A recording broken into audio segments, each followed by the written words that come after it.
Donald Trump announced a fake deal with the United Kingdom today, where essentially Trump partially removed tariffs that he put in place in early April, and he's calling that a deal while trying to manipulate the markets and telling people, I don't know, something good may happen with China. You may want to start to buy stock right now. We've seen this game with Donald Trump before, but let's face it, mainstream real people are suffering right now unless you're in the 1% or the 1% of 1%. Inflation's on the rise again. The deficits, trade deficits, are actually getting larger. Our economy is shrinking. We'll talk about that on this episode. Also, a new pope was selected, the first ever American pope, now named Leo the 14th. It was previously a cardinal in Chicago. One of the interesting data points is that the new pope had previously made lots of posts very critical of Donald Trump and J.D. Vance, and also a bishop who was part of Donald Trump's Committee on Religion had made a statement that he does not expect there ever to be an American pope unless the power of America is in decline. And if an American pope were to ever be appointed, it would demonstrate the view by the Vatican that America is in decline. So you can ask yourself if that's a correlation, but this bishop who's part of Donald Trump's religious council is the person who made that statement. Also, the MAGA Republicans at war with each other over the reconciliation of the budget. You've got a lot of MAGA Republicans who want to gut Medicaid. Others are worried about the optics of gutting Medicaid and how that could impact their election in the midterm. They're calling this a big, beautiful bill because Donald Trump's making them call it that, but it is a big, massive disaster. And already MAGA Republicans in the Senate, like Ron Johnson from Wisconsin, are already saying there's no chance that a reconciliation along the lines of what the MAGA Republicans in the House are doing will ever pass the Senate. We'll talk about that. We'll talk about a lot more. And of course, Donald Trump saying, little girls, you get one pencil, one doll, and shut up. Trump regime central planning is telling you what you can buy and not buy, while Donald Trump is getting ready for a trip to the Middle East to meet with countries whose sovereign wealth funds have put literally, $4 billion in Donald Trump's pocket in the past 100 days, whether it's a resort deal with Qatar, Abu Dhabi using Trump crypto, Saudi Arabia having Trump resorts in Oman, and more. Donald Trump's family is the only person benefiting off of all of these, what I like to refer to as the rug pull Ponzi scheme presidency. Let's bring in Brett and Jordy. Guys, how are you doing, brothers? Doing well, trying to make sense of this all. Ben, Jordy, good to see you guys. Good to see you, Midas Mighty. Everybody watching here on YouTube, everybody listening on Apple Podcasts, Spotify, wherever you get podcasts, make sure to add the MeidasTouch Podcast. Another day of chaos, as always, with Donald Trump. I like how these Republicans are always concerned about the optics. What if it looks bad that we're taking away people's health care? How about don't be so concerned about the optics and be concerned about the fact that you're actually trying to take away people's health care? How about we start there and not with how is this going to look to people, because it looks pretty bad, because it is pretty bad. And Trump now kind of just encouraging these shortages, saying that we're going to have to learn to live with less, that girls are going to have less dolls, fewer dolls. And what's his obsession with dolls anyway? Everything's about to get more expensive. There are about to be shortages of every single product under the sun. And Donald Trump just continues to sit there, manipulate the markets, do his same scheme, and honestly sound like a communist dictator the way he speaks. Like Trump is like full on commie right now. The statements coming out of his mouth are what we've heard from communist regimes throughout history. Now it's coming from an American president. And the irony of the party who's always calling everything communist, the irony of that coming from them is just very apparent to me, I would say. Anyway, good to be here with you guys. Jordy, what's the latest on your end? Excited to get into the show. Before I toss it over to Benji, I know everyone's on the edge of their seats. Yes, I do finally have power back after 8 days. So super excited. Again, shout out Western PA, man. Crazy. Us Yinzers, man. We're different. We're a different breed. We're tough. We're tough out here. Benji, where do you want to start? I was speaking at this conference this past week, and one of the things I was asked is, what do you think resonates about the MeidasTouch network to your audience? And I said, we try to just break things down, not at a political level, but just kind of basic common sense when it comes to, people and facts and data. And we try to come with receipts, and we try to come with common sense. So we all know that when the ships are not arriving at ports in the United States, that's a bad thing, right? The ships are supposed to come in. We're supposed to have healthy trading relationships. So to me, when Donald Trump is out there holding press conferences and he's asked the most basic of questions, are you concerned that ships are not coming into, say, the port of Seattle or the port of Long Beach in Los Angeles or ports in Boston? Or does that concern you that these shipping volumes are down significantly? Isn't that going to result in scarcity and supply shortages? And it's a lagging indicator, but does that worry you? And when Donald Trump's response is, no, I think it's a great thing because that means we lose less money, you think about that and you go, that makes no sense right there. So we can't normalize statements like this. Here's what Donald Trump said earlier to that extent. Let's play it. Because business has slowed down, as you mentioned, we're seeing as a result, the ports here in the U.S., the traffic has really slowed, and now thousands of dock workers and truck drivers are worried about their jobs. Yeah, that means we lose less money. You know, when I see that, that means we lose less money. Look, China. When I see that, that means we lose less money. We lose less money. No, what are you talking about? It means we lose more jobs. It means we lose trucking jobs. It means we lose the jobs of longshoremen and longshorewomen. It means that the products are not getting on the shelves. It means Americans can't access goods, and that's a problem. That's causing harm to the economy. And by the way, the trade deficit is at record highs right now. So if this whole thing was, well, we need to reduce the trade deficit because America's getting screwed over, it's had the exact opposite effect as American companies have scrambled to try to import as much as possible before the supply chain completely breaks down. So that's what we're showing to our audio listeners, just so you know. This is a headline from Newsmax. You don't get much more right-wing than Newsmax. U.S. trade deficit surges 14% to record high of $140.5 billion. And then you take a look not just at the trade deficit, but our overall budget deficits here in the United States. And you look at the GOP budget, that is going to explode the deficit by trillions and trillions of dollars. Like at a bare minimum, like $3 to $5 trillion just on this alone. I think it's going to be more like 15 to 25 or even more $1 trillion because the Trump regime's basically fired all of the IRS auditors and they've gutted it to the point where I don't think we're going to be able to effectively collect tax revenue the way we did before. But while that's going on, here's what Donald Trump was doing at the same press conference. And again, he's using his position in the Oval Office, and he's also using state regime media known as Fox. Because the Chiron, did you all notice what the Chiron said there? It said, Trump going to have a good weekend with China. That's what it said on the prior Chiron. And this is all arranged together. Regime media works, basically Fox, Trump, they're basically the same.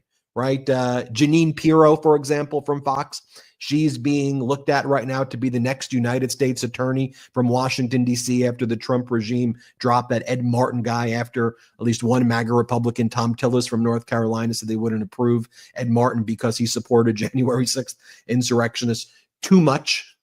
There's a little bit of support for J6, which is okay, but just too much for the MAGA Republican in the Senate. But here what Donald Trump then does with this press conference where he's announcing this fake UK trade deal is he goes and tells people, you better buy stock, you better buy stock. Then he combines that with using the term Palestinian as a slur to attack a Jewish senator, Chuck Schumer. Here, watch this. You better go out and buy stock now. Let me tell you, this country will be like a rocket ship that goes straight up. This is going to be numbers that nobody's ever seen before. That's a very important element of all of this. You know, if we get that, if you don't, and the Democrats are fighting it only because they want to fight. They have Trump derangement syndrome. You know, if it was somebody else, they wouldn't fight. If you had a normal person, you had some stiff sitting behind you, they'd be fine. But they have Trump derangement syndrome. You know, Senator Schumer's become a Palestinian. Welcome. I don't know when they're going to give him the ceremony, whatever the ceremony may be. It's terrible what's happened to the Democrats. So very, very important element of everything, of what we're doing. Unrelated to today, but related in the sense that we'll do, if that passes, we'll do even more business with the UK. We'll have so much. First off, all UK trade is under 2% with the United States. Number one. Number two, the person laughing in the background there at what was just not funny at all was Commerce Secretary Howard Lutnick. And you heard him laughing. Oh, he called him a Palestinian. I mean, it's not funny. Number two. Number three, when you talk about this UK trade deal that they announced, again, it's another part of the Ponzi scheme. It's not a trade deal. So any corporate news that refers to this as a trade deal, it is not that. First off, trade deals need to be approved by Congress, number one. Number two, Donald Trump declared an emergency, essentially war, against the UK and every country to impose emergency tariffs, which Trump never had the ability to do. He then reduced some tariffs on like Range Rovers and Land Rovers from the UK, basically from like 20% or 25% to 10%. And then they kind of encouraged the UK to buy American beef, which there's no guarantee of. That's what they're calling a deal. That's not a trade deal. Is that one of what Treasury Secretary Scott Besson calls a sub deal? This is not a deal that took place. Trump created a fire. He's the arsonist. He then he doesn't even try to put it out. He pretends, he shows up with a hose, doesn't even put the fire out. And then he just says, hey, everybody, I put the fire out. Look what I did with the UK. And then goes and says, you better buy stock now, so that the market goes up on that, because the past times Donald Trump has said that, he's announced something where he can move the markets up and then the markets go down. You need to understand, though, systemically, right, what's happening with our economy, what it means when the GDP is shrinking, what it means when mortgage rates are now 6.9 or 7% and housing is less affordable, not more affordable, and inflation's on the rise. I mean, you take a look at what Goldman Sachs, not exactly a lefty organization, Goldman Sachs. You take a look at what Ken Griffin, the head of Citadel, is saying, what Mark Rowan, the head of Apollo Global, is saying.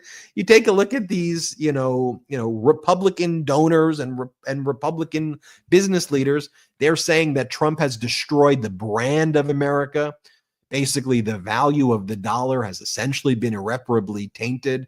Our bond market has been irreparably tainted, and the impacts are going to be felt for generations. And then you see the day-to-day market volatility. And again, it looks like the Trump meme coin, our stock market. And who's going to get screwed? Not Trump, because he's getting Qatari money and Saudi Arabian money and Abu Dhabi money. You're going to get screwed. And you being the global you. Anyone who doesn't have private jets and yachts and people, including Trump supporters, they're going to get screwed, Brett and Jordy. Those wokesters at Goldman Sachs, classic woke lib Goldman Sachs, Wokeman Sachs, I think is what they're calling them now. Wokadell, Wokalo. No, that one doesn't quite work. It was Apollo with woke before. It didn't really. It was a good try. Sometimes you got to shoot your shot. Once every few, you connect. Yeah, I mean, this was totally embarrassing. And Trump hailed it as if this was going to be some sort of major trade deal last night. One of his classic all caps tweets. We did it, everybody. It's like, what did you do? First off, once it came out that it was the United Kingdom, I couldn't help but laugh, because we actually have a trade surplus with the United Kingdom, which the whole point of this is for the trade deficit. So it doesn't even make sense to begin with. Of course, you're going to cut the deal with the one that we have the surplus with, because your tariffs, by your own admission of the reasoning that you're saying these tariffs are being placed, doesn't make any sense with the nation that we have a trade surplus on. And even with that, they couldn't even get to an actual deal. It's a concept of a deal that we are working on right here. And just like everything they do is just a scam from start to finish. And quite frankly, I wish that there were a lot of aspects of this that could work. I wish that Doge was actually an organization that was going in to improve the technology of government, increase the efficiency of government. But then I wish, maybe they could actually lower the deficit or balance the budget. The fact is, when they actually come into office, they complain about all that crap, and then they do the opposite, and they do it far worse than any of their major complaints. Like Donald Trump is going to explode the deficit once again, way more than what the deficit or debt went up under Joe Biden, which was actually decreasing under Joe Biden, the deficit. You see with this whole Doge nonsense, Trump or Elon Musk was promising over $2 trillion in cuts, right? We're going to have $2 trillion in cuts to the government. Well, Judd Legum did a report yesterday showing that Elon Musk is now on track to deliver just $5 billion worth of cuts, so 0.25% of the promised cuts. And that's him being generous to get to that number. And not only that, that doesn't take into account the amount that Doge is actually costing us, as Ben mentioned before. By Doge's actions in the IRS alone, it is going to cost the U.S. more than $1 trillion. I think some of the estimates are $1.6, $1.7 trillion in costs to the United States. So Elon Musk said that he was going to save the federal government $2 trillion. In fact, he is costing the federal government at least that amount and probably more, while also causing chaos, while also causing mass unemployment, while also just disrupting people's lives, the trauma that comes with all this, the collective trauma that we are all experiencing here as Americans. It's just one scam after the next scam after the next scam with nothing actually getting done. And that's why we see when these Republicans actually have to do something, or when Donald Trump actually has to do something like, okay, fellas, it's time to pass a budget. This is your most basic of tasks. You got to just pass a budget. This is what every Congress and president needs to do each year, right? They cannot even do the most basic tasks of governing. That's why they're so focused on let's rename the Persian Sea, or let's rename the Gulf of Mexico to Gulf of America. They want to go the Persian Gulf. They want to call it the Arabian Gulf. No. Something like that. Yeah. So that's all they could do, because they could only handle the performative crap. And they're not even that good at that. Like, even when you look at, I know I'm covering a lot right now, but even when you look at deportations, Trump's deportation numbers, despite all the chaos, despite all of his illegal actions, despite him deporting people, kidnapping people, abducting them, disappearing them, sending them to these death camps, these concentration camps, he's actually deporting fewer people than Joe Biden did, than Barack Obama did. Like, how could you be so evil yet so incompetent at the same time? But that is the name of the game with the Trump administration. Brett, you talk about this collective trauma that we're all going through. And I just want to say that's exactly what it is. Like, you're so right. It's just so deeply pathetic watching Trump field these questions. He's barely getting out sentences as he's responding, but is corporate media going to push back on that and say, hey, are you cognitively all there? I don't know if they will, but we certainly will here. And you got Nutlick in the background just chuckling it up. Like, it's all just so honestly dystopian. And like, what in the North Korea are we watching? Wasn't that just so embarrassing to watch too? Even like the way he was laughing. Like, you know, it's a fake laugh. It's like, okay, it's like Austin Powers when like the people around Dr. Evil are like, yes, that's like, so funny that you were saying. I was thinking of an analogy like that's exactly what that is. It's the Dr. Evil when they're all around the circular chair, like like the extended, but it hurts. Like, I wish it was funny, but it like genuinely hurts me as someone who deeply loves this country. And I know the Meidas Mighty and this pro-democracy community, like, it hurts you too. Like, you see these losers up there, these completely incompetent fools who are just destroying the country that we love. And they're laughing about it on their way, and they just look so evil and manipulative, and it's just all so pathetic. You know, and it's like whack-a-mole. There's so many things you kind of have to cover. Like, at the same time, they're like destroying museums in the United States. Like they're like getting rid of artifacts from the African American History Museum, the Smithsonian. They're going after the Japanese American Museum in Los Angeles, and also museums like that across the country that celebrate diversity and inclusion of other ethnicities and other cultures. They're getting shut down, and like attorney generals across the country have to like file lawsuits to protect museums. One of the things that they're doing too, I know we have a lot of supporters from Sweden here on the Meidas Mighty. So like this doesn't even get enough attention. So the U.S. Embassy in Stockholm in Sweden is demanding that Stockholm itself, that the city stop all diversity and inclusion initiatives. The U.S. Embassy is making an order to Sweden through the U.S. Embassy that they don't support Sweden doing diversity and inclusion. And it just goes to show you, like, I can go to different countries, but just think about what the people in Sweden are thinking. Like, well, the U.S. Embassy is telling us in Sweden that we can't support diversity here. Like, who are you? Like, no, we're gonna do what we do in our country. And Brett, you talk about the renaming of the Persian Gulf. They want to call it the Arabian Gulf. And by the way, it probably went down like this. Trump was probably like on a call with MBS or the Abu Dhabi Fund or someone in advance. And he was probably like, which is like, you want something funny? You want me to do that? I'm gonna go out and go. You like Gulf of America, huh, MBS? I'm gonna call it the Arabian Gulf. And MBS is like, oh no, you're not gonna do it. I'm gonna do it. I'm gonna do it. And like that's what our foreign policy has become. But what it really abstracts and obscures is what we should be focusing on, right? Like what's going on in the Red Sea right now. We've lost at least 2 F-18 Hornet jets. They just fell off airplanes while the Houthis are attacking. I think it's the USS Harry Truman that's out there. We've lost at least 7 or 8, but potentially more Reaper drones over Yemen. And this is as we're also aware that the Department of Defense and State Department are putting a lid. They're preventing any information about U.S. casualties in Yemen from even being reported on at all. And we know that it was the communications about the Houthis and strike targets that were in the signal text threads between Mike Walls, the former national security advisor, and Pete Hegseth, the Department of Defense secretary.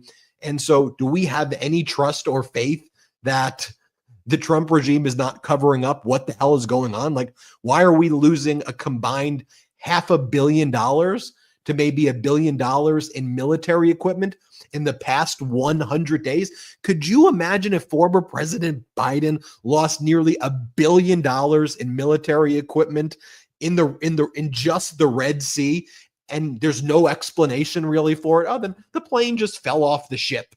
The Reapers, they just got shot down. In the past 100 days, we're talking about. And I could tell you they'd be blaming, DEI. They'd find some transgender person to pin this on because that's what they do. They'd be blaming some black person because that's what they do. This is like what the hearings they'd hold. Oh my God, there'd be hearings. How could this happen? How this is wokeism? This is DEI. I mean, they would go, they would go up there and they would grandstand, right? They would go 8 Reaper drones. They would go, and they would make it a big deal.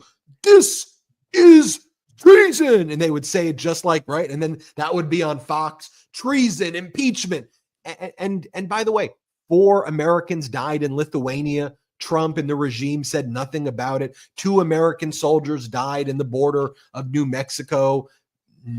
Nothing about it at all. Like you said, their strategy is the COVID strategy, which is you don't test, there are no cases. And that's what they do in every single aspect. And anytime anything looks bad for them, they just don't talk about it. Or Trump says, I don't know anything about it. They don't report the actual facts. The fact that we are, like, let's face it, like we are at war in Yemen right now. Like we are at war in the Red Sea with the Houthis. And I know people don't want to call it that, but that is exactly what is going on. And Trump's, now claiming that there's some sort of ceasefire. Well, there has to be attacks for there to be a ceasefire. Like there's just a ceasefire. Everything's going great. We're saying it's a ceasefire. But even after Donald Trump said that, that's like when a lot of these incidents continue to happen. And I believe, and this is my speculation, and it's backed up by facts, at least a little bit, that we're not getting the full picture of what's going on because the Trump administration refuses to tell us what's actually going on in the Red Sea. So when I hear these stories of these fighter jets that are mysteriously falling off the USS Harry S. Truman, I cannot help but think, did something else happen here? Then this ship just happened to miss the landing, or it just happened to fall off. Like those stories, just to me, they're not like quite checking out as, oh, that makes sense. That's a usual thing that happens. Planes just roll off aircraft carriers all the time. And there's been like multiple instances just like this over the past few months, multiple instances. And when you look at what is Pete Hegseth saying while this is going on? You see Pete Hegseth like yesterday, like when we were learning about some of this new stuff with the Houthis, and we were learning about, these wars breaking out between India and Pakistan. You see Hegseth posting things like, no more woke bullshit in my military, kiss my ass. And it's like, okay, talk tough all you want. Like you're the worst. You're completely incompetent. Like our fighter jets are just being lost off our aircraft carriers. We're being attacked. The world is on fire. And you're complaining about wokeism. Like, get over yourself. Do your damn job. You mean, Brett, you don't think we're getting accurate information from the slow the testing down guy? You don't think he's giving us up-to-date details on everything? I'm going to say probably not. And also Donald Trump said it's also really weird too to like very quickly enter into like a ceasefire agreement with the Houthis after talking so much shit. Like, just think about it. Like, you're the United States of America, right? You're talking, we're going to demolish them. We're going to F them up. I mean, right? They want everything. And then 8 Reaper drones go down. We lose 2 F-18s. And then Donald Trump said, he's like, he called the Houthis honorable people in a press conference. They're very honorable people. We trust them. We're doing this. Brave. He was like, yeah, they took our hits very well. They were quite brave out there. I'm like, you're calling the Houthis brave? Like, what are you doing, man? Like, you're the commander in chief. Act like it. And when we come back, I want to talk about this too, Brett, because we've covered like a lot of topics. Wow, in a short period of time already. But I want to bring this to, because we've gone from real credible scientists, people like Dr. Fauci, who are out, to now you have people who are in. And Fauci wasn't the Surgeon General, but we had top doctors who used to be the Surgeon General. But right now, for example, Trump fired his prior Surgeon General pick, who was a Fox News host, but she was actually somewhat qualified, but she was pro-vaccine. So that made her go. The same way Donald Trump fired the head of FEMA today, who was a MAGA guy, but he said that FEMA really needs to help communities. And so Trump fired the FEMA guy because the FEMA guy was too pro-FEMA. And the Fox host that he had as the Surgeon General was too pro-vaccine. So they bring in someone named Casey Means. Now, Casey Means is not a licensed doctor. She quit during her residency. She never made it through her residency, which, by the way, as I've said before, as it relates to Jim Jordan, he never took the bar exam. And I said, I took the bar exam. Does that make me a smarter person because I passed the bar? I would prefer a licensed lawyer with experience to lead the Judiciary Committee. So the fact that you have a not licensed lawyer in Jim Jordan, I don't like that. The Judiciary Committee, someone who never passed the bar exam, same thing too. Surgeon General, let's start with you passed your residency and you're licensed as a doctor. We could go up from there, but I also don't like when the Surgeon General said that the way she found love at the age of 35 was through shrines, full moon ceremonies. She talked to trees and then did mushrooms, and that was part of her plan. We've got a lot more to discuss on this episode of the MeidasTouch podcast, although we covered a lot right there. We'll be right back after a quick message. I want to remind everybody, go to MeidasPlus.com, support our Substack. Go to Patreon.com/MeidasTouch, and we're going to have another Zoom meeting with our patrons soon there. And store.MeidasTouch.com. Get that MeidasTouch gear. And for everybody in Canada, we got that elbows up Canadian gear, 100% made in Canada over there. And then the rest of the stuff is here in the US. But we may have to make some gear for our Australian supporters elbows up in Anthony Albanese's honor. Elbows up, elbows up. Let's take our first quick break of the show. It's 2025. Why aren't my blinds smart and automatic like the rest of my home? Are your blinds still from 2025? Look, there's a better way to buy blind shade, shutters, and drapery. It's called 3-Day Blinds. They are the leading manufacturer of high-quality custom window treatment in the United States. And right now, if you go to 3dayblinds.com/Meidas, they're running a buy one, get one 50% off deal. Look, we can shop for almost anything at home, so why not shop for blinds at home too? 3-Day Blinds has local professionally trained design consultants who have an average of 10 years plus experience. They provide expert guidance on the right blinds for you in the comfort of your home. Just set up an appointment and you'll get a free, no obligation quote the same day. It's what I did. And then I put their blinds all over my home, except for right there because my neighbor's a MeidasTouch fan and she likes to see her green fence when I do these hot takes. Look, if you're not very handy like I am, just go trust them. They come into your house, they figure it out for you, and you're not going to regret it. I am so happy I have 3-Day Blinds. Look, it's 2024. I have so many smart gadgets and gizmos in my house. Why not do that for your blinds as well? That's what I did. I'm very happy. So right now, get quality window treatments that fit your budget with 3-Day Blinds.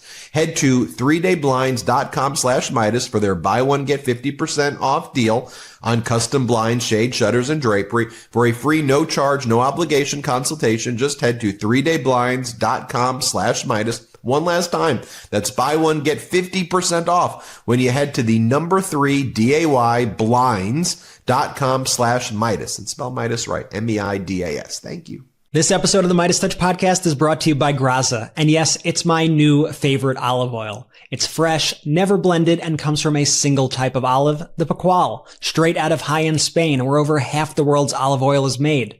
So what makes Graza so good? First, it's single origin, which means no mystery blends, just pure, flavorful oil you could actually trust. And the packaging? Game changer. Squeeze and spray bottles, no drippy mess, no fussy tins, just aim, squeeze, done. They've got 3 types. Frizzle, the newest one for high heat frying and grilling. Sizzle, your go-to everyday oil for sauteing or roasting. And Drizzle, a bold finishing oil you'll want to put on everything. Yes, even ice cream. Don't knock it till you try it. Personally, I love using Graza. It's perfect for when I'm roasting veggies. Super clean, super flavorful, and way easier than my old olive oil setup. I've also been making some amazing salad dressings with the drizzle oil. It's so good, so convenient. I don't think I could ever go back to anything else. So head to graza.co and use code Meidas to get 10% off of Trio, which includes sizzle, frizzle, and drizzle, and get to cooking your next chef quality meal. That's graza.co and use Meidas, Meidas. Let's go. Shout out to our sponsors. Shout out 3-Day Blinds. Big update. Benji, looks like you got some 3-Day Blinds behind now. Sorry to your neighbor, but those are looking pretty fresh. Shout out to Graza. These sponsors are new this year and they've just been friggin' awesome. So if you're in the market for that stuff, check it out. Links in the description of audio and the YouTube. Click the links, use the codes, let them know we sent you. Benji, where to next?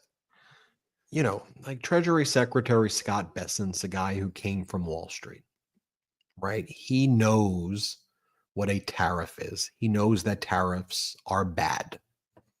Like there are some things that we shouldn't even have to have debates over, right? We shouldn't have debates over, is there due process or not due process? There is due process. That's the United States of America. If you are even having a debate over it, the debate is in bad faith because the answer is yes, there's due process, period. You don't like that, go to Russia, go to North Korea. We have due process here. Even for really bad guys, they get due process. And then if they're convicted, they get thrown in jail. And we should be law and order. Law is the first part of it. And then order, law and order. That's what there should be. We shouldn't have to have debates again over you know, is a tariff a good thing or a bad thing? We know what a tariff is. A tariff is a tax. It is a levy, quite literally, on the importer in the United States, which is passed on the consumer. It's the biggest regressive tax in American history. That's what's taking place. That gets passed on to the consumer. That's what it is. Not a hard question. But people like Treasury Secretary Scott Besson, who know better, lie.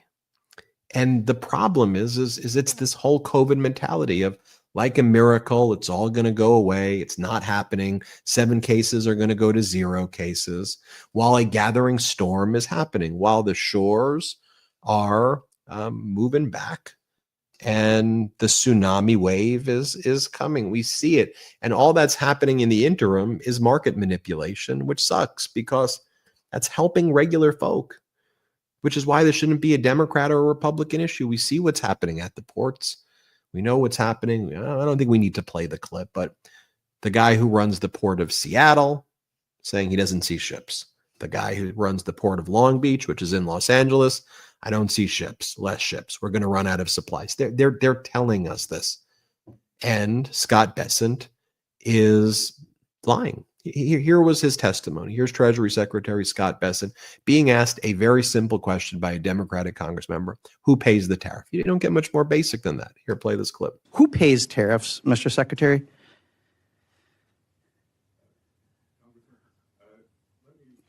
No. Answer the questions I asked, please. I only have 5 minutes. Who pays tariffs? Sorry. Well, who pays tariffs? Sorry, Mr. Secretary, please. Excuse me. The question is very simply, who pays tariffs, Mr. Chairman? I'd like him to answer that question. Well, he wants to answer other questions. Well, Congressman, if the exporters, they dislike tariffs so much, why wouldn't they? If I think what you're trying to get me to say. Did you remember the question? I'm not sure you did. Who pays tariffs? It's a very complicated question. Reclaiming my time. People pay tariffs, right? Reclaiming my time, Mr. Secretary. Reclaiming my time, Mr. Secretary. Reclaiming my time. You clearly aren't going to answer it. I'm not going to waste my time having you go, Mr. Secretary, reclaiming. I don't even know what he was trying to say. If the exporters dislike the tariffs so much, just a barrier for them to do trade based on the levy that's being imposed on the importer. So when they go, oh well, they're gonna eat the tariff. What do you mean they're gonna eat the? What do you mean they're gonna eat it? What are we even talking about? They're gonna eat it?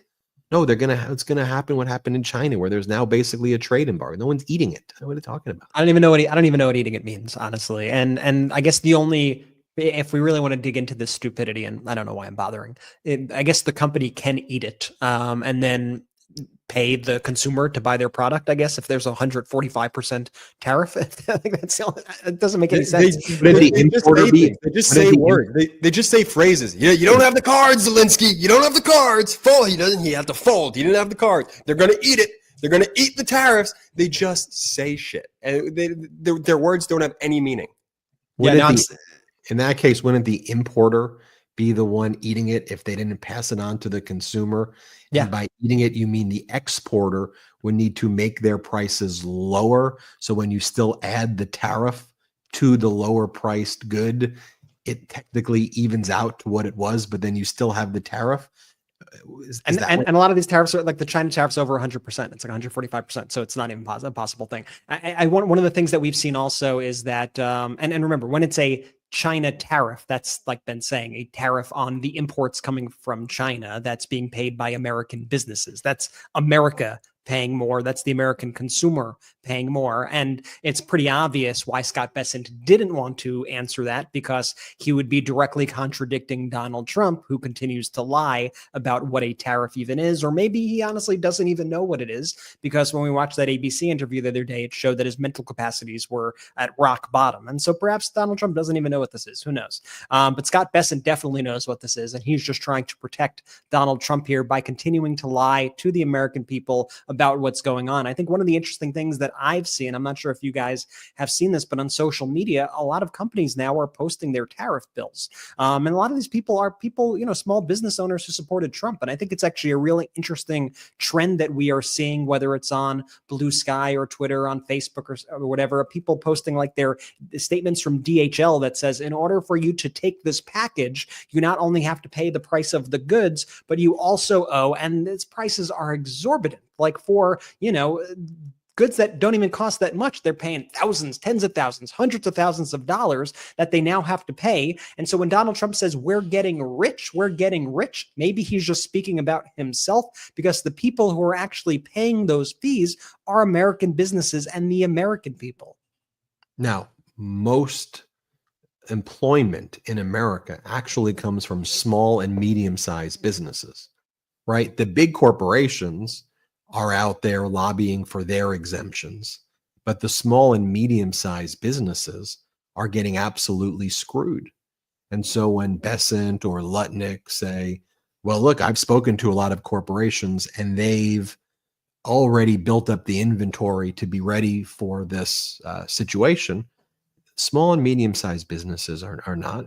And what this all leads us to head towards, I've said it before, I've called it a Tom Hanks moment. Because remember when Tom Hanks got COVID, and by the way, Australia took great care of him. After Donald Trump's lies, like a miracle, it's all going to go away, it's great, everything's amazing. Tom Hanks got COVID, and then everyone was like, whoa, this is real. It's not going away. And then we had Trump lockdowns. Remember? When is there going to be that Tom Hanks moment? Because Trump's entire life has been that. When the lies have caught up to him, and then there's been a catastrophic event that's led to a bankruptcy, right? What did Donald Trump do in Atlantic City? He created 3 casinos right next to each other that cannibalized each other. He over-leveraged it. He told everybody it was going great. And then one day, boop, bankrupt, everybody loses their jobs. Contractors don't get paid. Employees get fired. It devastates all of Atlantic City. And there were so many people saying, dude, if you open up 3 casinos next to each other and you're over leveraged the way you are, of course you're going to go bankrupt. And Trump would try to get those people fired. The experts fired, right? That's what Trump did during COVID. When the Ponzi scheme runs out, he blames the expert. And now he's trying to Dr. Fauci, the Federal Reserve Chairman Jerome Powell. And so when things go bad, when it all blows up, they're going to blame Powell. And you're going to hear Powell did this. If he just lowered the interest rates, we'd be good. He would have figured it out. That's the campaign that they're running right now. Now, let me show you this. Treasury Secretary Scott Besson, like all these Trump regime members, they go on TV and they talk about, because Donald Trump says Alcatraz, they say Alcatraz. Donald Trump says tariff movies, they say tariff movies. Donald Trump said, it's just parroting what he's saying. Donald Trump posts AI images of himself as the Pope. Oh, that's so funny. Isn't this guy the funniest ever? And by the way, just let me address quickly the idea of like Trump, they're saying that this is a joke. And just Donald Trump said that when he claimed that he was going to bring peace to Ukraine in 24 hours, he told Time magazine that that was a joke. And he said it was in jest. And if the fake news took him seriously, they shouldn't have. So Donald Trump uses the concept of jokes, which, by the way, there's a time and a place for jokes. You know what time and a place for a joke in the presidency? The White House Correspondents' Dinner that Donald Trump never shows up to because he can't take self-deprecating humor. There's places for it. But joking or saying you're joking about bringing peace to Ukraine in 24 hours, that's not a funny joke. We're not looking for, no offense to clowns, because it's a real profession in circuses. I don't want to offend Donald Trump. We're not looking for that in a leader. You be an adult, be grown, behave normally. Just stop with this crap. Anyway, I digress. Treasury Secretary Scott Besson has to go out there and then say, so what Donald Trump, and it has this like arrogant face to it. What Donald Trump really meant when he was saying that you get 2 pencils is that your life's gonna be much better to the girls, little girls. You understand? Have your pencil and your $1. Here, watch this. The other thing, too, is this reporter behind me was quite snarky the other day when President Trump talked about the girl having 2 dolls. And he said, well, what? President didn't take the question, but he said, what would you tell that girl? I said, I would tell that young girl that you will have a better life than your parents, that you and your family, thanks to President Trump, can now be confident again that you will have a better life than your parents, which working class Americans had abandoned that idea. Your family will own a home. You will be able to advance. You will have a good education. You will have economic freedom. That's what we are advancing. Yeah. That's why you get $1 and one pencil and you pay more for it. Housing is less affordable right now, not more affordable. We're not moving towards a situation. And by the way, if tariffs are working great, then why are you trying to do deals that remove the tariffs? And of course, there's no intellectual consistency here because there's nothing intellectual going on. I'll show you this clip right here of the ultimate irony is, let me show this video of these little girls that the Trump campaign and like the MAGA supporters put out there during the campaign, where even there's always a clip for everything with Donald Trump, right? Where these little girls were like, he's going to give us more Barbies and we're going to get Barbies cheap. And that's like the message that right-wing media was pushing over and over again. We're going to get Barbies. And now literally Trump central planning says you get $1 and one pencil. Here, watch this. What do you want him to do? What do you want him to say today? I want him to lower prices and lower the taxes and make Barbies cheaper. Make Barbies cheaper? Yeah. Tell me more about that. Have they gotten expensive? Yeah, and Polly Pockets. All my favorite toys are so expensive. You know, Donald Trump. By the way, real quick, I just like, that's what indoctrination looks like. Like I feel for those girls. And you know, they're just given talking points by their parents to say these things at these rallies, and it actually breaks my heart a bit. That I haven't seen that clip. Holy cow! There truly is a clip for everything. Unfriggin' believable. Speaking of a clip for everything, then you have Kash Patel, who's somehow the FBI director. He shows up for a Senate hearing today on the FBI budget, and he doesn't do his homework, right? He doesn't hand in his homework, which like literally you have to turn over the budget so that the Senate can go through it and ask you about your budget. So the senators are asking him, where is it? You know, it was due by law. It was due. And you violated the law. Are you going to follow it? Watch FBI direct. This is why this shouldn't be a Democrat or Republican thing, right? This is why this should just be an American people thing. And the American people think, wait a minute, you're not even doing your homework. You're not even submitting the budget. And then when he's asked, like, so are you just going to violate the law? He's like, I'll submit it to you when I want to submit it to you. Just think about that. Just think about where you work. Matt, you tell your boss, did you hand in your thing? No. Why? No, I'm not going to do it. Do you plan on doing it? No. When I want to. Here, watch this clip. I have a timeline on that. It was due last week by law. I understand. And your answer is you just understand. You're not going to follow the law? My answer is that I am following the law, and I'm working with my interagency partners to do this and get you the budget that you are required to have. And you have no timeline? No. Well, we also need a full budget request, not a single paragraph full of wild talking points that we saw with the skinny budget proposal. We're now having a budget hearing without a budget request. So, Director Patel, where is the FY 2026 budget request for the FBI? It's being worked on, ma'am. Have you reviewed it? Have you approved it? Not yet. When will we get it? As soon as I can get it from my interagency partners and get it approved. 6 months from now? I don't know, ma'am. I'm not going to make Well, up a how do timeline. we as Congress do our budget and our work without that request and without the spend plan? Well, ma'am, I'm here. I'm Don't doing the care. best I can. I can't make up answers. I'm going to commit to you to work on getting you the information you need. That is insufficient and deeply disturbing. No response? I've given my response. Well, Again, can you imagine if Pete Buttigieg, transportation secretary, can you imagine if the previous FBI director under Donald Trump who was competent, showed up and did that, right? Can you imagine what we'd be talking about here?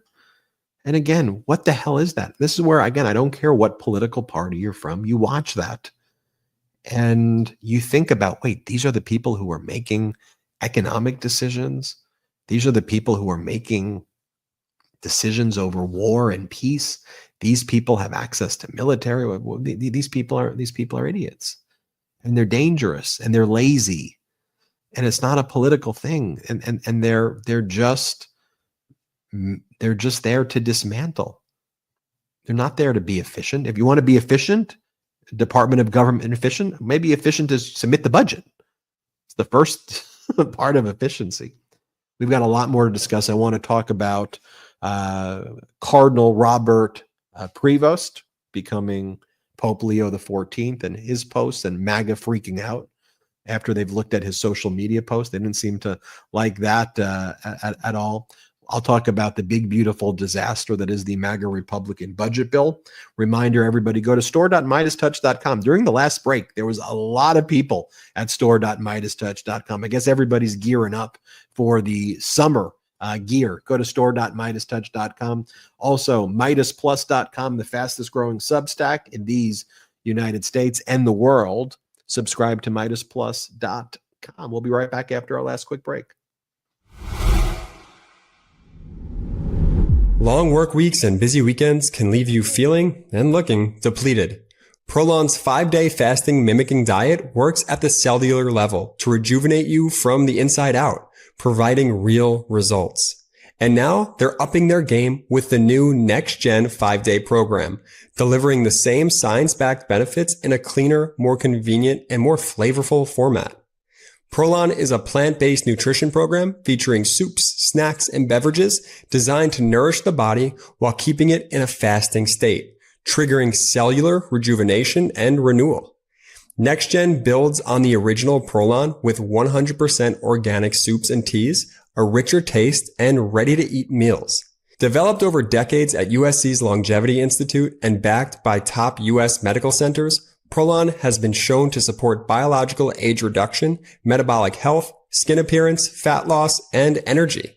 Now, I did the 5-day program and I feel so much better.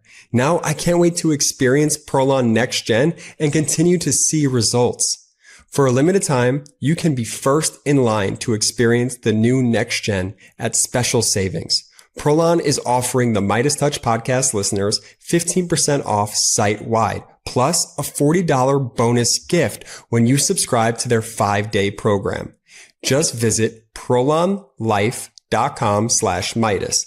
That's PROLONLIFE.com/Meidas to claim your 15% discount and your bonus gift. prolonlife.com/Meidas. Even if you think it's a bit overhyped, AI is suddenly everywhere. From self-driving cars to molecular medicine to business efficiency. If it's not in your industry yet, it's coming fast. But AI needs a lot of speed and computing power. So how do you compete without costs spiraling out of control? Time to upgrade to the next generation of the cloud, Oracle Cloud Infrastructure, or OCI. OCI is a blazing fast and secure platform for your infrastructure, database, application development, plus all your AI and machine learning workloads. OCI costs 50% less for compute and 80% less for networking. So you're saving a pile of money. Thousands of businesses have already upgraded to OCI, including Vodafone, Thomson Reuters, and Suno AI. Right now, Oracle is offering to cut your current cloud bill in half if you move to OCI for new U.S. customers with minimum financial commitment. Offer ends March 31st. See if your company qualifies for this special offer at oracle.com/Meidas. That's oracle.com/Meidas. Shout out to our sponsors. Prolon is like super legit, by the way. Definitely love it. Links in description of YouTube and the audio. Use the links, use the codes, let them know we sent you. One sec. With those ad reads, like a quick aside that's kind of funny. The hardest part for me is when you have to spell out the link sometimes. Like on the scripts, it's like spell out each individual letter of the vanity of like the special URL. You're trouble with letters? So I really like, you could see me in the read. I am hyper focused on making sure I hit every letter in order. Benji's looking at me like I'm so ashamed of you, little bro. It's okay. Sometimes you do a really good. Sometimes you nail the read, and then at the very end, you got to do the letters, and then you're like, and then if you misspell them, you're like, I got to do it all again. I didn't realize I had to spell during the reads. It's like an NFL player who's like running to the end zone. He like does great 90 yards, and then in 10 yards, he like drops the ball right before the end zone. So Speaking of letters, I think we should speak about Trump's latest DUI hire, perhaps Jeanine Pirro, who is now going. We mentioned this at the top of the show briefly, but it is like an official thing that Trump is actually doing. Trump announced that Judge Jeanine Pirro, that's right, the Fox host, aka Judge Boxo Wine, will be appointed interim United States attorney for the District of Columbia. Trump, goes on and on and on about her things. I mean, he's appointing her because she's a Fox host. Trump actually had pardoned her husband for crimes. I believe was that during his last administration. Hard to keep track of all of this stuff. And I remember when, people think this is like a meme. People think this is fake, but this is legitimate what Donald Trump is doing. Just adding to the complete and utter clown show, as Ben says, no offense to clowns, but the clown show of the Trump administration that we are seeing right here. This, of course, after Ed Martin, the previous U.S. interim attorney for the District of Columbia, was withdrawn from his nomination today because of his overall, it was just too crazy for too crazy for the MAGAs. Ed Martin was the guy who actually he defended the January 6th insurrectionists. He defended the January 6th insurrection. If you saw a lot of the memos that we covered that Ed Martin has released while he's been interim U.S. attorney, it is straight out of authoritarian governments, like very scary stuff. He's the guy who put forth all of those various memos saying, like, if you criticize Elon Musk, we're going to come after you with the full power of the Department of Justice. Like, this guy is a complete and utter lunatic. So he's gone, and we got another lunatic, I guess, in his place now, Judge Jeanine. Donald Trump picking again from the Fox News propaganda pool. Ben, your thoughts on Judge Jeanine as U.S. attorney, a very, what used to be a highly respected position. Well, just look at his cabinet and look at his hires. They're all Fox hosts, right? I mean, you've got Pete Hegseth, Secretary of Defense, was the former co-host of Fox and Friends weekend show and a Fox News contributor since 2014. Sean Duffy, who got famous from the Real World Road Rules Challenge, was a former Fox co-host of the show called The Bottom Line on Fox Business, and he was a Fox News contributor since 2020. You have Pam Bondi, who co-hosts The Five on Fox News 3 days in August 2018. And she was a guest who frequently appeared on The Hannity Show and on Laura Ingraham and Jesse Waters. And then the other positions, whether it's Dan Bongino or Tulsi Gabbard or you name them. I mean, these people are, he hires Fox hosts. That's why I call Fox state regime media, because there is no separation between the regime media and the Trump administration, there's Sean Duffy right there. I mean, we've seen plane crash after plane crash after plane crash. This guy then takes selfies of himself, and he'll be like, "Ooh, so good to be home on Friday for the fiesta. # Latino wife. She's making me tacos."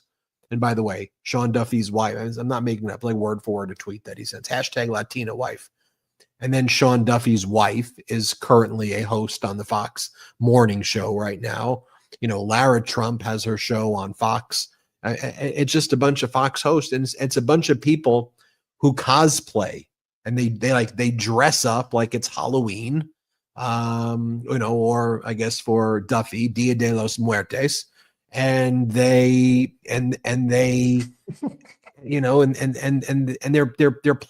pretending, they're playing make believe, and politics has become so gamified by corporate news that we're like, these people are not, these aren't the people who should be in these positions. Again, stop Republican, Democrat. I don't really think that we should have WWE wrestlers become actual professional athletes. You know what I mean? What in the world's going on here? Anyway, there's nothing to say about Judge Jeanine other than this is ridiculous. This is it's an embarrassment right here. Maybe not quite as embarrassing of the Secretary General or the Surgeon General that Trump's picking, Casey Means, not actually being a licensed doctor and not passing her residency, but maybe it's tied or quite close. The big, beautiful budget bill, that's what Donald Trump's calling this stupid thing, which is going to gut your Medicaid, like $880 billion. They want to, one of their scams they're trying to do is shift the Medicaid financial burden to states. Many states already have trigger laws, which would automatically stop state funding of Medicaid if federal funding shuts off. But then even states that don't have the trigger laws, they don't have the funds to fund Medicaid. Like, there's a role for federal government, right? Like, you need federal government to do certain things. States don't have the ability to coordinate natural disasters themselves. They can help. They don't have those resources. States don't. That's why our system of federalism relies on cooperation between the federal government and state governments. So Trump fired the FEMA guy, who is a MAGA guy, because the guy said he takes his job, but even though he's MAGA, he says FEMA needs to do a better job reacting to the states. See you later. Bye-bye. That gets you fired. They walked him in and they perp walked him out today. MAGA FEMA guy, just because he said he cares about FEMA. You have to be like a Linda McMahon, who runs the Department of Education, who's willing to gut $2 billion in mental health money for mental health treatment in schools. That's what they're doing because she's so rich. It doesn't affect her. And she doesn't give a crap about public schools. They care about private schools and helping businesses run private schools. So Linda McMahon gets rid of all mental health treatment in public schools. And she says, oh, she's so rich. Nothing matters to her. So she's like, yeah, I'm going to fire myself. So they try to destroy the Department of Education from within. Anyway, moving back to this budget. What they call the big, beautiful bill that guts Medicaid. And it's not beautiful. It's a big disaster. You have MAGA Republicans at war with each other, basically, because, one group of MAGA Republicans want to get rid of Medicaid. The other group of MAGA Republicans want to get rid of Medicaid. They just don't want people to know about it. And because you all have made loud noise, we've all exposed it. Democrats have exposed it. The people have exposed what they're doing. They tried to hide it. They tried to say, no, this is actually $800 billion getting removed from like the Commerce Committee. Everyone's like, okay, that means Medicaid. Okay, that means you're getting rid of Medicaid. So they got caught there. Now they're like, oh, crap. Now we're going to get voted out for sure if we cut Medicaid. So we can't do that. So now you have this tension taking place. And then on the Senate, while this reconciliation's happening, where the Senate has a bill and the House has a bill, and they have to like blend them together through these markups and whatever, the MAGA Republicans in the Senate are already saying, we're not going to pass the House bill. Zero chance. So we're all wasting your time. Don't believe me? Here's a pretty far right-wing guy, MAGA Republican Ron Johnson from Wisconsin. Here's what he's got to say. Let's play it. The tax bill, will we get it before Memorial Day? No, there's no way because, again, unfortunately, President Trump chose the one big, beautiful bill. What he should have done is the multiple step process. I suggested 3 steps, get the border funding. Second step, just extend current tax law. So we take an automatic tax Will we get it before the end of the year, quickly? Not if we don't come down with a reasonable pre-pandemic level spending. There's enough of us in the Senate that will not agree to that. Oh, boy, that's bad news. Senator, thank you for that. Appreciate it. Have a good weekend. Appreciate you coming on. You too.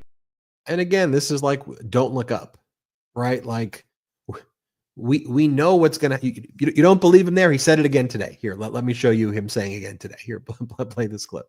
Arguing over, additional tax provisions and getting down to a reasonable pre-pandemic spending level, but that's not the path we chose. So I think the sooner we acknowledge the fact that this current effort is doomed to fail. I'm sorry. I've got to disagree with the president on this. It's doomed to fail. I'm not going to vote for it. I know a number of senators who will not even come. We're not even contemplating. This is not a start. Right now, as it's being written, we would actually increase the deficit. Yeah. I don't think many people realize that we would actually increase the deficit. That's a complete non-starter. So no, we're not even close. It's not Memorial. So, as I was saying before, the movie Don't Look Up, right? The comet or the asteroid's coming and everybody's acting like it isn't. So we know what's happening at the ports. We know what's happening with this bill. We know what's happening with inflation. We know what's happening with the fundamentals of the economy. We know where that's moving.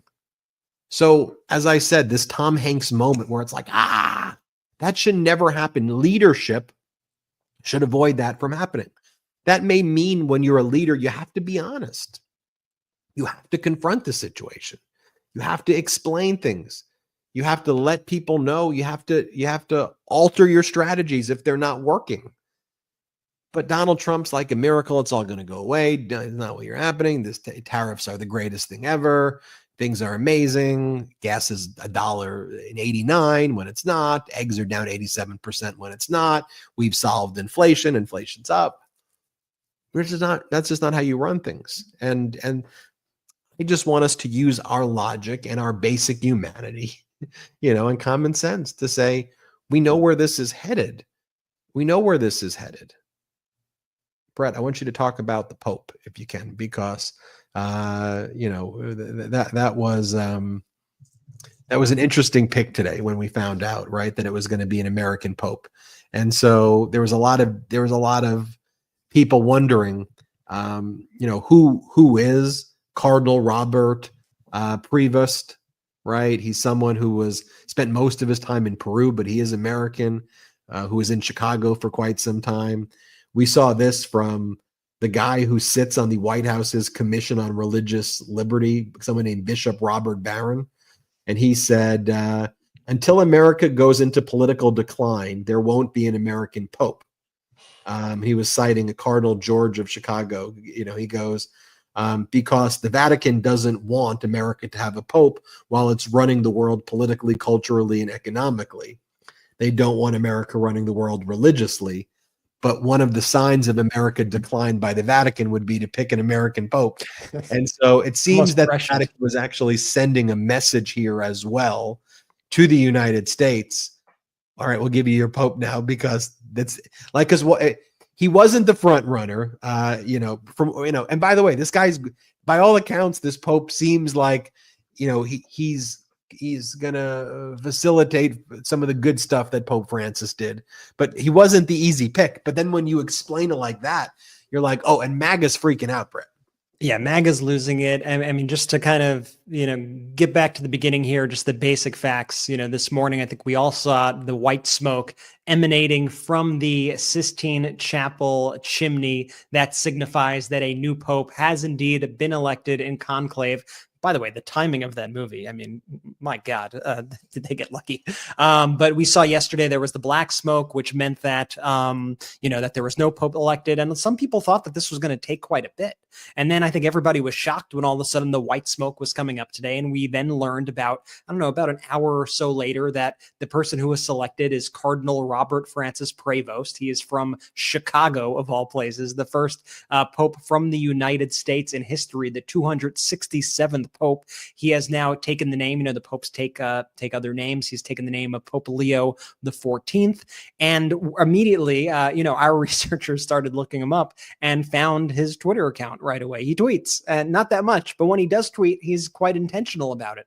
And so, his tweets are honestly the kinds of things that you would expect somebody who embraces the tenets of Christianity to be speaking about, right? Speaking about, positively about immigrants, speaking about, caring for thy neighbor. When you look at his tweets, it is like the fundamentals of Catholicism, of Christianity. But I think the funny thing that kind of happens in these moments, and it happened all the time with Pope Francis, and by the way, Pope Leo the 14th was actually very close with Pope Francis, shares a lot of his beliefs about things, is known to be kind of centrist, but more progressive on a lot of these kind of key social issues. But one of the things I think we realize when there are these moments is how contradictory the MAGA ideology and the Republican notion of Jesus in the United States is to that of the actual church. And when those come into conflict, MAGA doesn't know how to react. And so they lash out. They call him a DEI pope. They call him a Democrat. They call him a woke lib. Like they call him,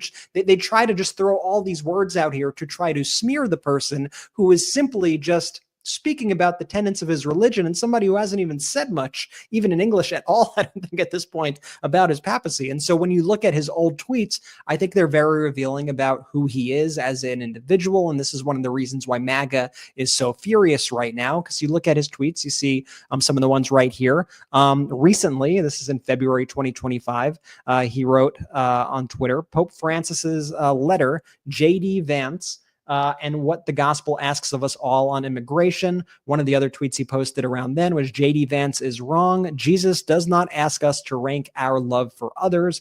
A very recent post from him was about Donald Trump sending immigrants to these prison camps in El Salvador. He was harshly critical of Donald Trump on that and was retweeting other people who were being critical about that. He retweeted Senator Chris Murphy on gun control in 2017. He's tweeted in the past about Donald Trump, going back at least to 2015 about the things that Donald Trump has said about migrants, being highly critical of him there. And you could just go through kind of all of his tweets, go through the things that he was saying about COVID-19.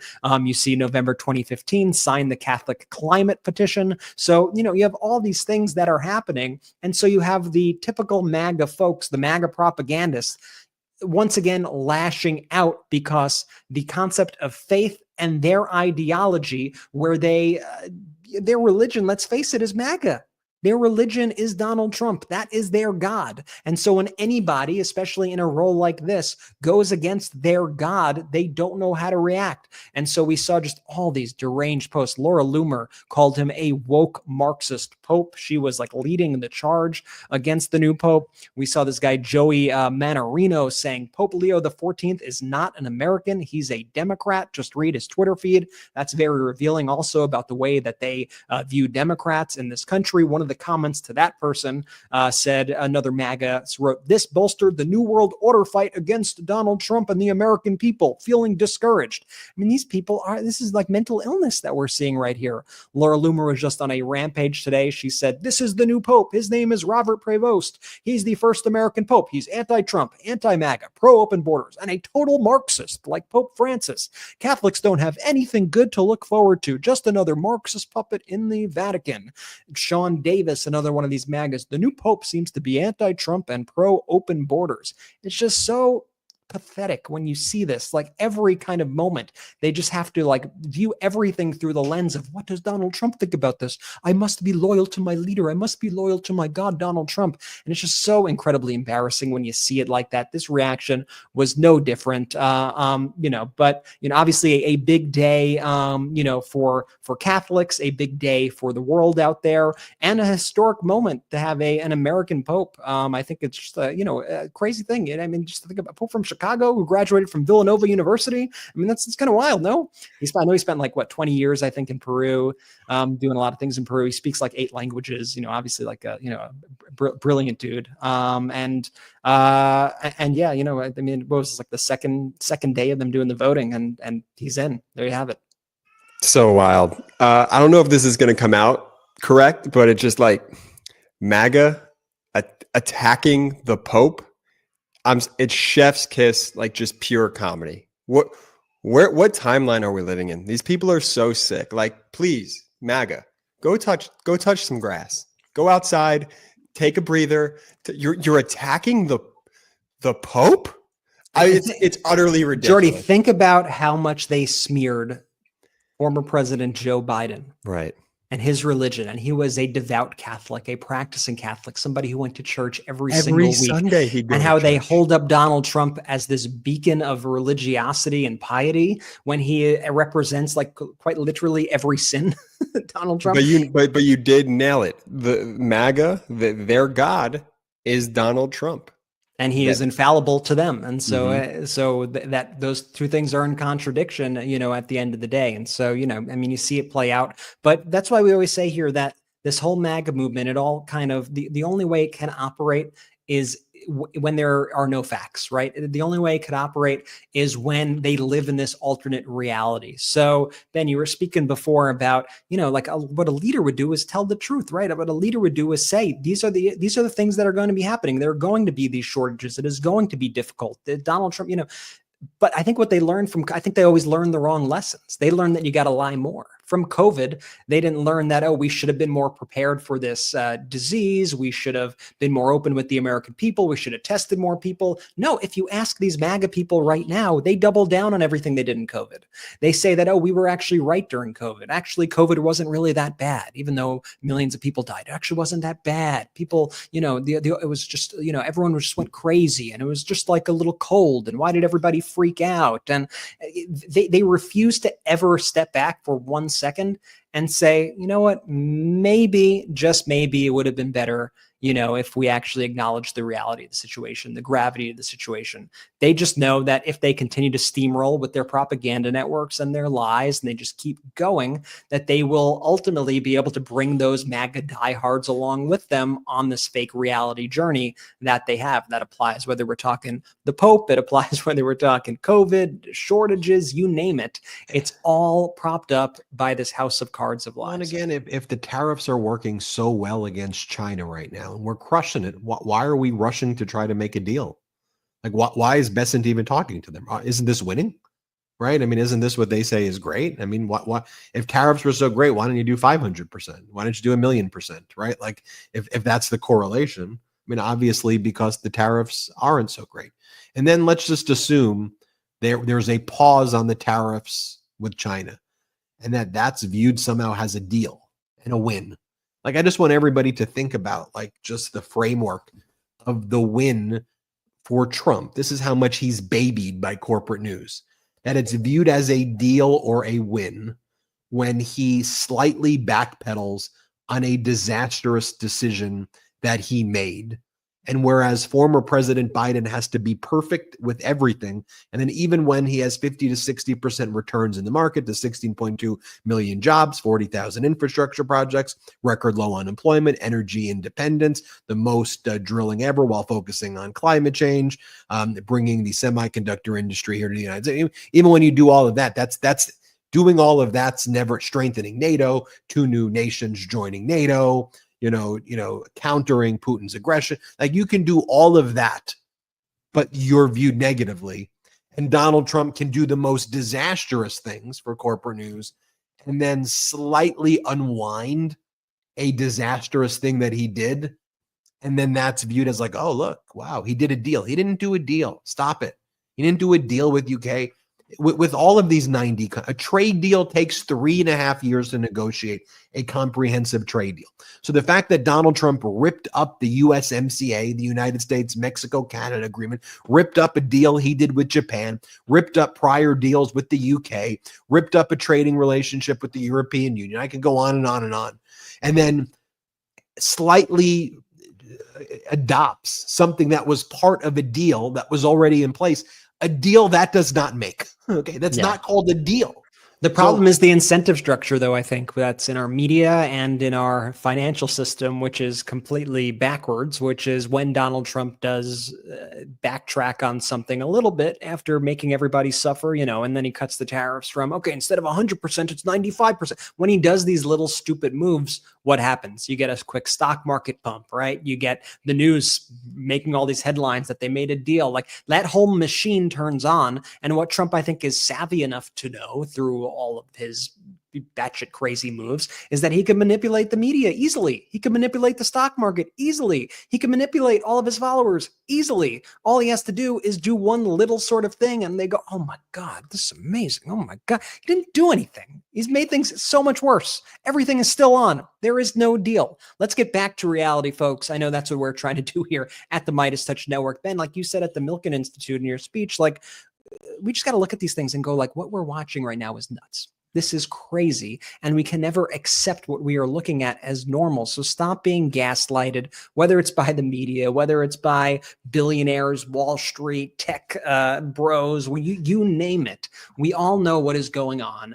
It is very obvious, okay? It is very obvious, and that's why they are working overtime, and that's why these billionaires are working overtime to propagandize all day long to try to hide the simple facts from the public. Jordy, take it away, bud. Shout out to the Meidas Mighty.